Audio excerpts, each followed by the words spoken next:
Personal ব্যক্তিগত উন্নয়নের জন্য আমরা কোনোদিনও অন্যায়কে প্রশ্রয় দিব না। আসুন আমরা শপথ করি, আমরা এই দেশের নাগরিক, এই দেশটা আমাদের, এই দেশের ভালোর জন্যে আমাদেরকে অবশ্যই সত্যের পক্ষে লড়তে হবে, আমাদেরকে ন্যায়ের পক্ষে লড়তে হবে, আমাদেরকে কোরআনের পক্ষে লড়তে হবে। আসুন আমরা সকলে মিলেমিশে এই দেশটাকে সুন্দরভাবে ন্যায়ের পথে গড়ে তুলি, কোরআনের পথে গড়ে তুলি। নবী করিম সাল্লাল্লাহু আলাইহি সাল্লামের দেশপ্রেম থেকে আমরা জানতে পেরেছি কিভাবে এই দেশকে পরিচালনা করতে হবে।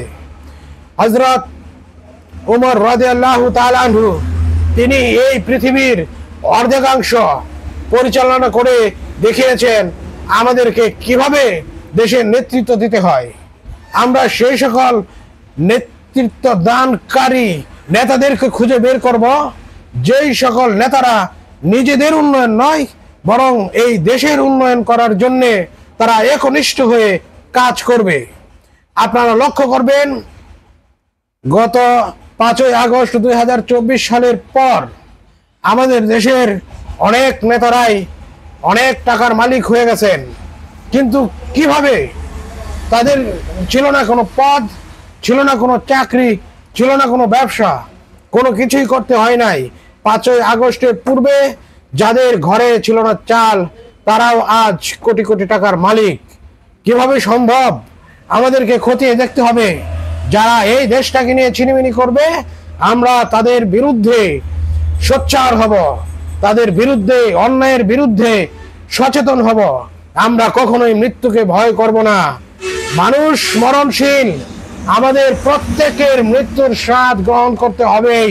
কিন্তু একটা কথা মনে রাখবেন, আমাদের মৃত্যু দিতে পারেন শুধুমাত্র পরম করুণাময় অসীম দয়ালু আল্লাহ।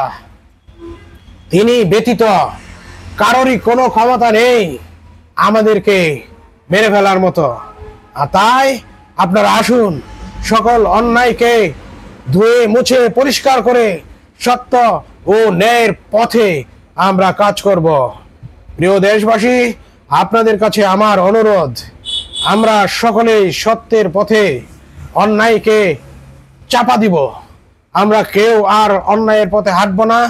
আমরা সামান্য নিজেদের ক্ষমতার জন্যে কোনো খারাপ লোকের পেছনে, কোনো খারাপ মানুষের পেছনে আমরা কখনোই যাব না।